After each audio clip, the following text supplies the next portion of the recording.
Session 1. This is the general information session, so this is applicable to all applicants. We're going to go through the stage 2 categories, of which there are 2. We're going to go through the application forms. We're going to touch on the timeline, so the change timeline, which we've tried to communicate, but we're going to go through that as well. We're going to go let you know where to find all the information you need to do your application and talk about what support is provided by our team for you guys. I guess the main takeaway from this session is to make sure you understand what's required. Also, when it's required, and how to seek help if you need it. That's the main takeaway from this particular session. We're going to provide some guidance on the next steps as well, so that includes the assessment process and things like that. One of the common questions we get on presentations is, will these slides be available afterwards? Yes, they will. We'll email them out. And we're also going to type up all the questions that are asked so everyone can understand those ones as well. So moving on to the next bit. We want to talk about the categories for stage 2. There's going to be 2 categories, above and below $250,000, and we've moved to the estimated total cost of your project. So that's not the amount that you've asked for from the Regional Cultural Fund. It's about the total cost of your project. Now, what we can see here by this illustration here, while the 2 different projects here, Project A and Project B, have asked for different amounts of money from the Regional Cultural Fund. Their the total project value is the same, and therefore their risk is the same. They have the same level of complexity, they have the same level of things that are required to get them done, and therefore pose the same risk. And we need to know that the right things have been considered for those projects. So in stage 2, we're going to be going by the estimated total cost. Now, we're moving on to the 2 different categories here. There's above and below $250,000. So these categories will govern what you need to provide to us and also what your project is assessed against. And Laura is going to jump into exactly what's assessed in each category. Okay, all right, let's have a bit of a look at what the applications will involve. The applications with an ETC above $250,000 will need to complete the business case. This will be covered more in session 3 at 1:55. There are some resources to help you do this. They'll be on our website as well, but you may already have them. The business case template, the completed example business case, the business case guidelines, and an instructional video. Just a note on the relationship between the Regional Cultural Fund and the Regional Growth Fund. We are one of 6 funds under the Regional Growth Fund umbrella. So it is appropriate that we use the same application resources that they use. So one thing to note is that if you look at the instructional video or review the guidelines, you'll notice that the contact people for those is not our team. So just disregard that, because we are your first port of call for any questions about the Regional Cultural Fund. Also, some of the process guidance that they give around what their application process looks like is not relevant to you, so just be aware of that as you go through it. All right. One other thing to note is that projects with an expected total cost above $5 million will also need to complete a Treasury compliant BCR, or benefit cost ratio. And we'll be talking to those applicants directly about what that means for you, but there's only about 6 in the whole lot. How much detail do you need to provide? So we talked about the 2 different categories, but within those categories there's a large range of different projects. So not everyone has to produce the same amount of detail. That detail that you provide has to be commensurate to the size of your project. So if you have a project that's worth $251,000, you need to provide more project than one that would be worth $1 million, for example. Equally, if you're in the lower category and you have a $20,000 project and someone else has a $240,000 project, the difference in detail there will be different. It's not an exact science, but it's the assessors will be taking this into consideration when assessing your applications. It's a way of making the process fair for everyone. We can't have a million different categories for a million different projects. There's such a wide variety out there, and this is a way of making it fair for everyone.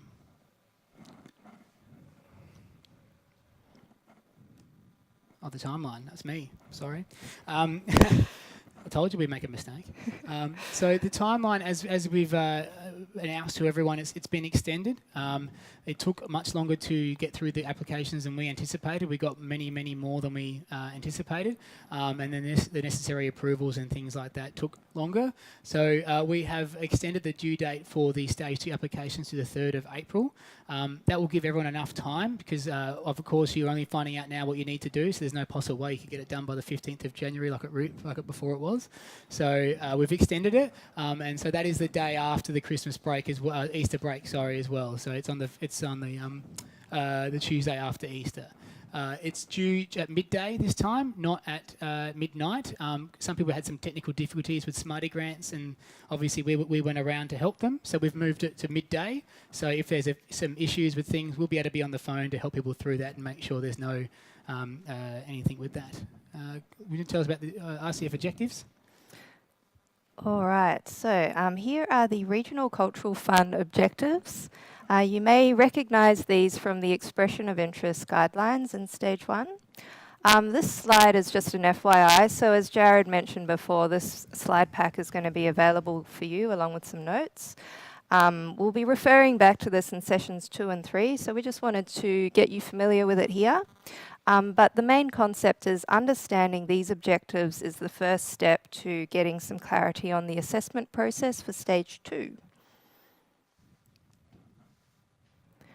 Okay, next up are the 4 assessment criteria for Stage 2. You might also recognise these from the EOI process. In this Stage 2, they've been refined to get to the point on what's expected in the Stage 2 applications. The key point that we want you to note here is that all these 4 criteria are equally weighted in the assessment process. So this means in order for you to be most competitive, you need to be strong in all criteria. For example, you can't just have a good idea, you also need a realistic budget. You need to prove you're able to deliver it and that you have your community's support. Once again, the proportionality concept applies here. So the higher the value of your project, the more detailed information that would be required. Another key point is a single panel will assess all applications. Each one will receive a score and be ranked based on their score. The list will determine which applications receive funding based on the amount of funding available. Just a reminder here, don't focus too much on what other applications might be for or what they're doing. Just focus on making your application as strong as possible, and it's our role here to support you through that process. All right, here are the assessment criteria once again, but you can see the checklist. This particular checklist is for those below 250,000. The points on the right side outline what the assessors will be looking for as they read your application. So use this as you're developing your application to make sure you've covered all the necessary areas. So we don't expect everyone to be able to read through this right now on the screen. It's been provided in the emails and also for everyone here in person to take away and digest later. Here's also a look at the checklist for those above 250,000. You'll note there's a lot more items that need to be covered off, but the proportionality concept applies once again. But please do make sure your applications cover these points as you go through them. We won't go through this in detail right now, but it's available on our website, and I think it's already been emailed to you. All right, so Laura's told you a bit about what you need to do, and I'm going to tell you how you're going to go about getting it. So we're going to be using the Smarty Grant system again, as we did in the EOI phase. And shortly you'll receive an email from Smarty Grants telling you that a form has been added to your account. So it's the same application with a new form that's been added to it. And that email will include instructions on how to access the form and how to access your account again, because some of you might not have accessed it for a while. So now the form is much more simple than the previous form. It's got 4 pages and then a few basic questions about your application. You'll notice that the key points have been pre-filled. They've drawn them over from your previous application because most of the details should be the same. If something's changed, feel free to amend it. However, if you've changed something like the cost or something, there's a section for you to include an explanation as to why that's changed from your EOI application. Now, the important thing is your scope should not be changing of the application that you'll put forward. Your application has been progressed based on the project that you put forward and the expression of interest. If it does need to change, you need to talk to us first and see whether or not it's sort of into a degree where it might change what might happen, because like I said, the panel has agreed to progress the projects that are progressed on their current scope, and if it needs to change, then we need to talk about that before we progress. So feel free to give us a call or an email about that after the webinar. In that, like I said, it was a simple form, four pages or so. A bulk of the work will be done in the templates, which we've been emailing out, and they're also going to be available for download directly from Smarty Grants. All you need to do is fill those out, then upload them to the Smarty Grants form, and then submit. So there's not as much in Smarty Grants, which was a bit of an issue we found with applicants in the first stage. It was a bit too Smarty Grants heavy, and they had multiple people working on applications, and it made it a bit difficult. So this way we try to take as much of it off Smarty Grants as possible, so people can work off of a document and then upload most of their work that way. Talk about ongoing support. As we did in the EOI phase, we did many teleconferences. The feedback we got from applicants is they were helpful, and they are very easy to run and quick to set up. So we'd like to do those again, starting from about February.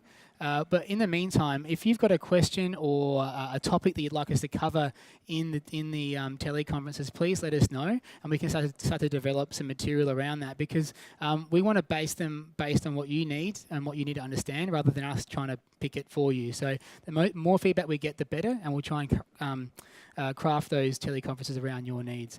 We'll also be bringing back the weekly updates, so email in about Tuesday every week with a few regular questions we're getting, a few top tips, and also information about training.